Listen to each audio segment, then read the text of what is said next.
His Excellency, President William Samoei Ruto, to all the other dignitaries in the room, allow me to write on the protocols already established.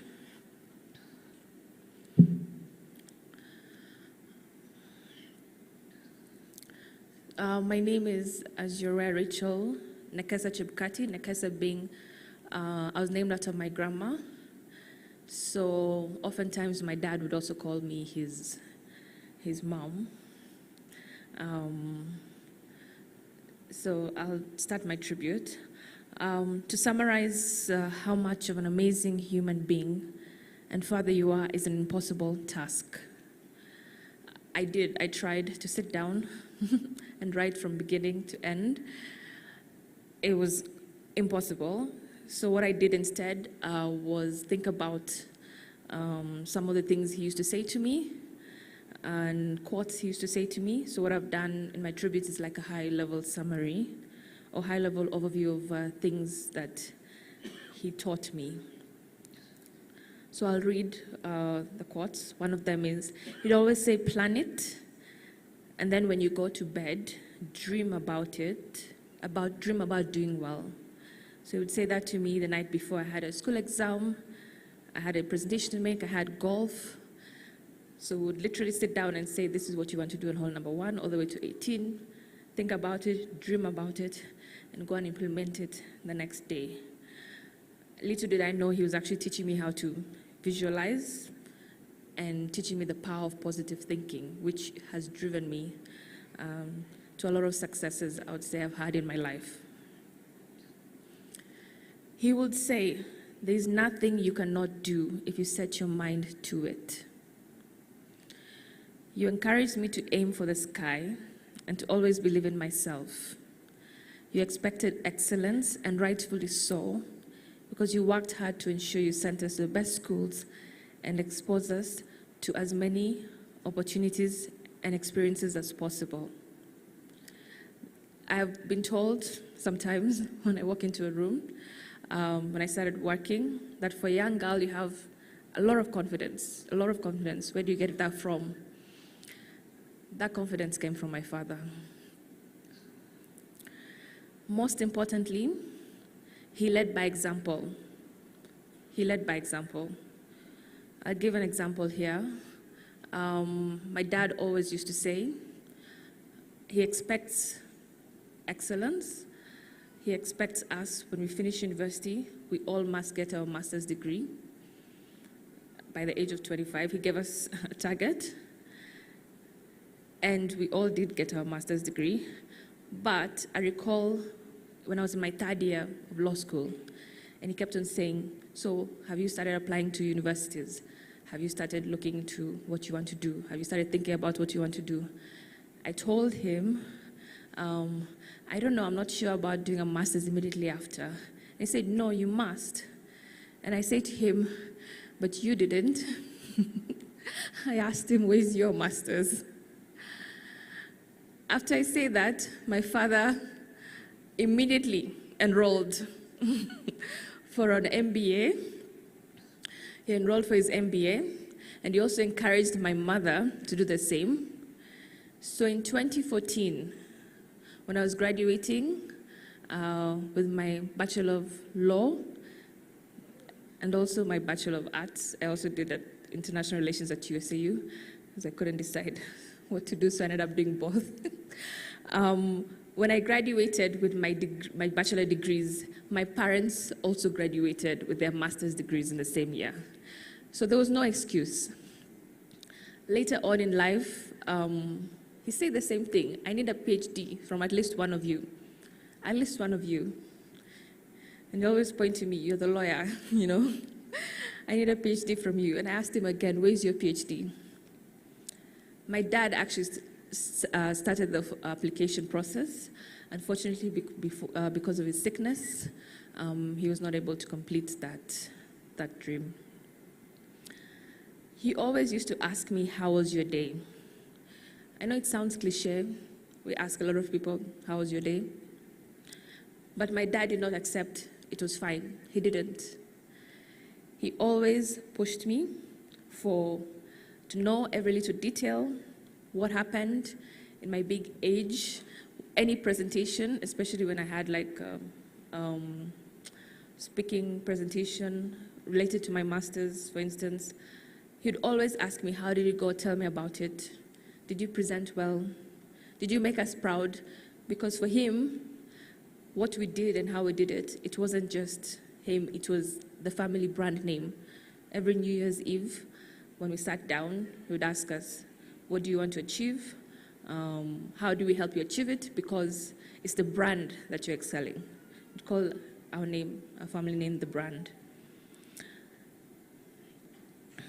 So my dad probed me to tell me about it all, the good, the bad, the ugly. Some people seem to think he didn't talk much. My dad talked a lot, and he would just sit and make you laugh the most ridiculous jokes that you did not even think about.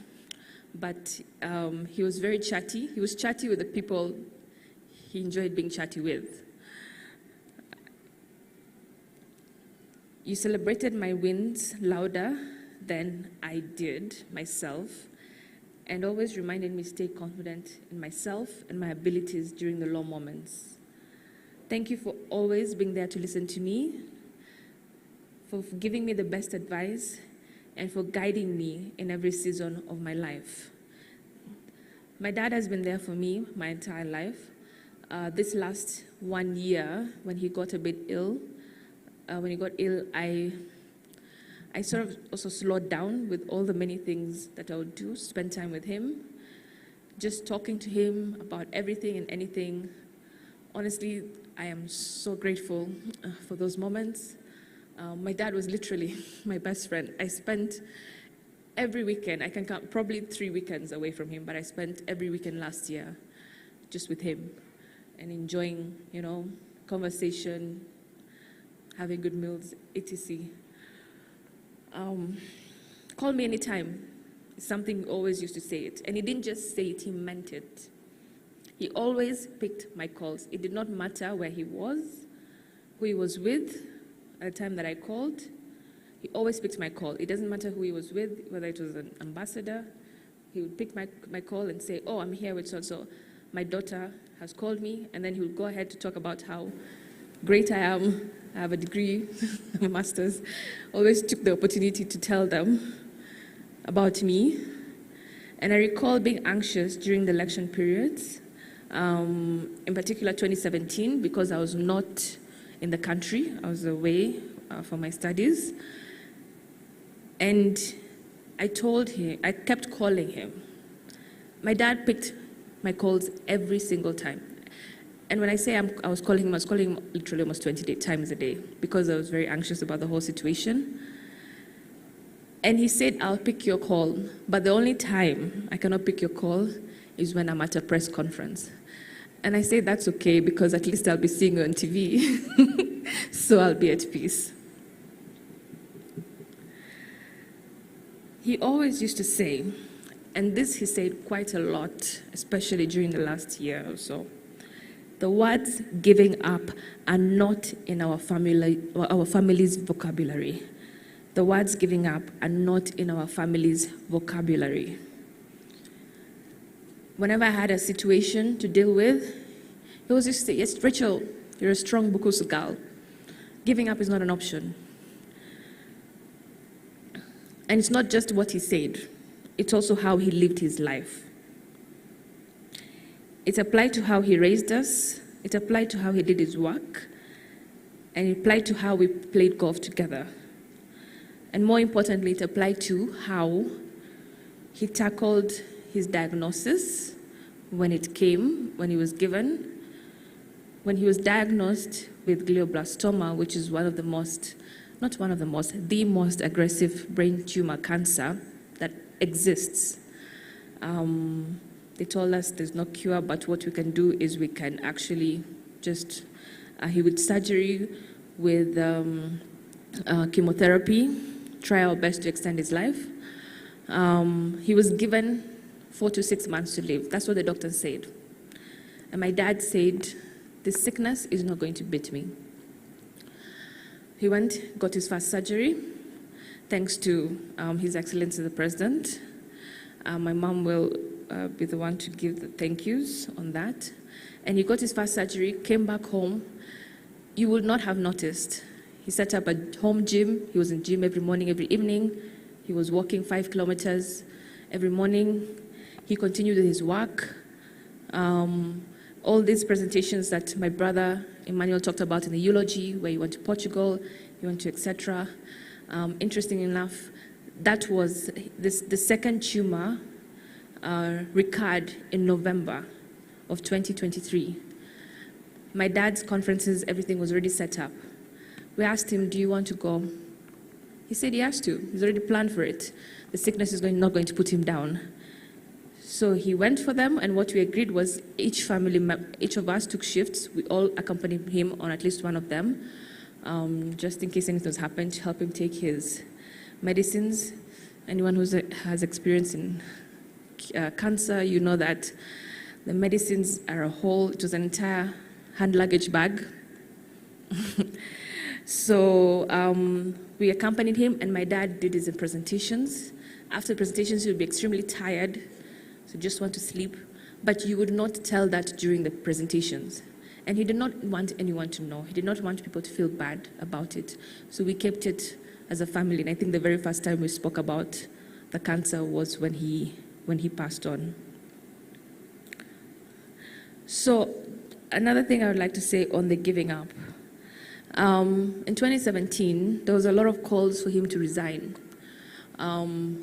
And of course, at that point, I was much younger.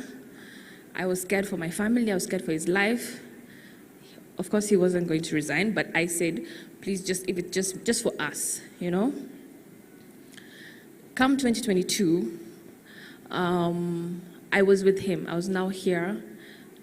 On the day, just a moment before he went to Bomas to announce the results. At that time, he had already received intelligence that somebody had wanted to end his life to stop him from announcing the results. So we sat together, the pastors prayed, and I hugged my dad, and he looked at me, and I looked at him, and I said to him, you don't even need to say anything, because I know you're going to stand for the truth. I know you're going to stand for Kenyans. I said to him in 2017, I was selfish. I asked you to resign for me. But in 2020, this for you, I know you need to do it for the country. You need to do it for the country. So we looked at each other without really saying much, but knowing that might have been the last time we would have seen each other. And I had never seen my dad cry. My dad shed a tear. So I said bye to him, and I said, whatever it is, we will stand by you. And I hugged him, and I said, you go do your thing. I handed him over his speech, which, by the way, I used to assist him a lot with drafting his speeches. He used to trust us as a family also. Emmanuel would assist him with IT stuff as well. So the speech I drafted with him, I handed it over to him. I said, it's a great speech. So all the best. Whatever happens, happens, but we are proud of you either way. He didn't read the speech, by the way, because there was so much chaos at Bomas. But the speech he made was so impactful. He actually came home and he said, he didn't even remember what he said. He actually did not, because it was in a moment, that was him. That was him in his moment. It was such an impactful speech. He came home, he didn't remember what he said. He took off his shoes. He was actually bleeding. He didn't even know he was bleeding. Like, this was just my dad. Get the work done, which he got done. And he was just proud to have done his duty and stood with the truth and stood with his conscience. Because he always said, what he does is for his legacy. And it's not just his legacy, it's our name as well. The people whom carry his name, the people who carry his name will live with that. So he was not going to do anything that would endanger our lives, So he stood by the truth, and I'm extremely proud of him for that. I recall telling him, after all that if I could just be half of who you are, I think I'll be great. I'll be a successful person. I'll be amazing. And he stopped me and he said, Rachel, you're not going to be half of me. You're going to excel. You're going to be way better than me. You're going to do more than I've ever done. Because that's what I want you to do. My dad believed in improving people, improving us, giving us the best of their lives. Even though he was a young man, grew up in Bungoma, he always gave us the best. Always bought us the best of things.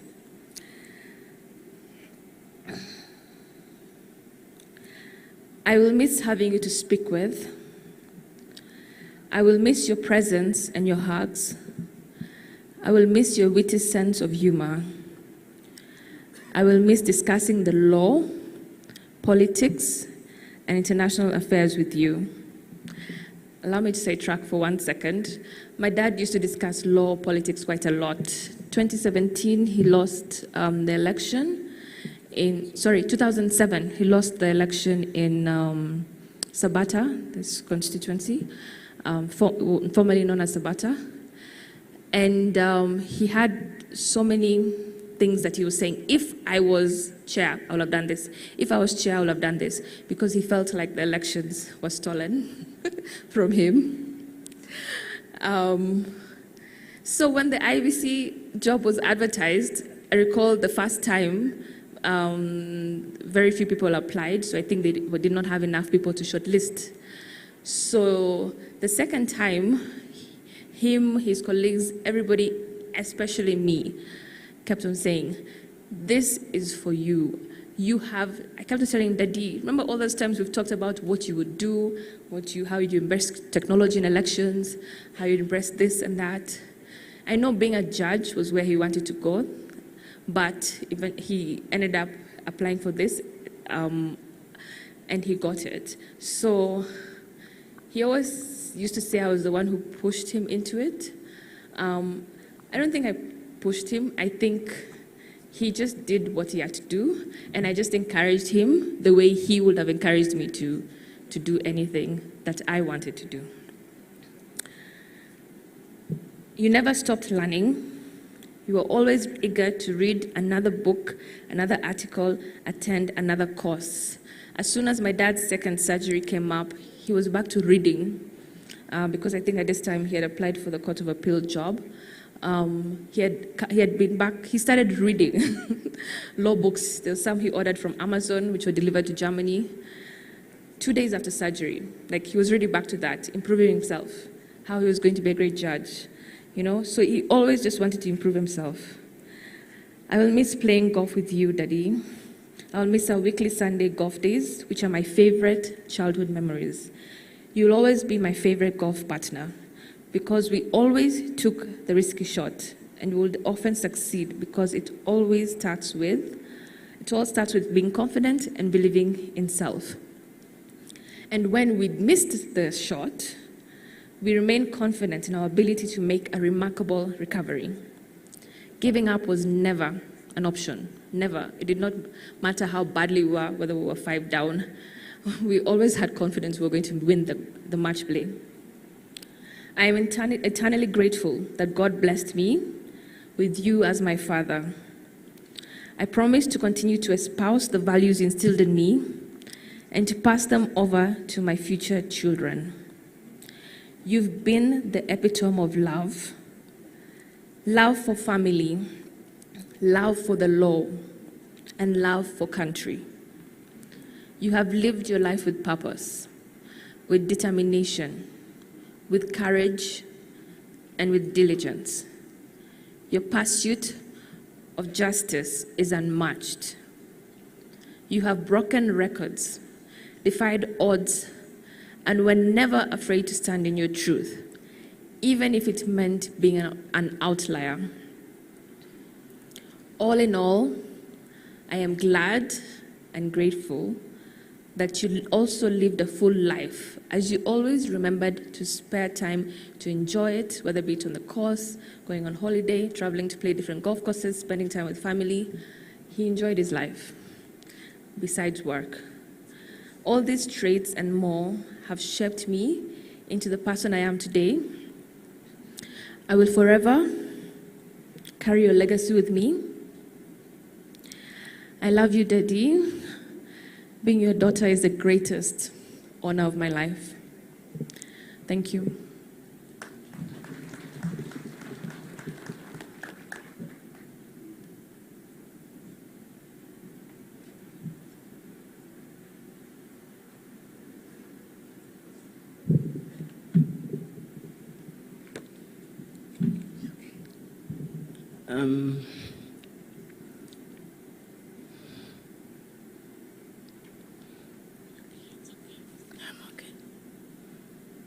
Your Excellency,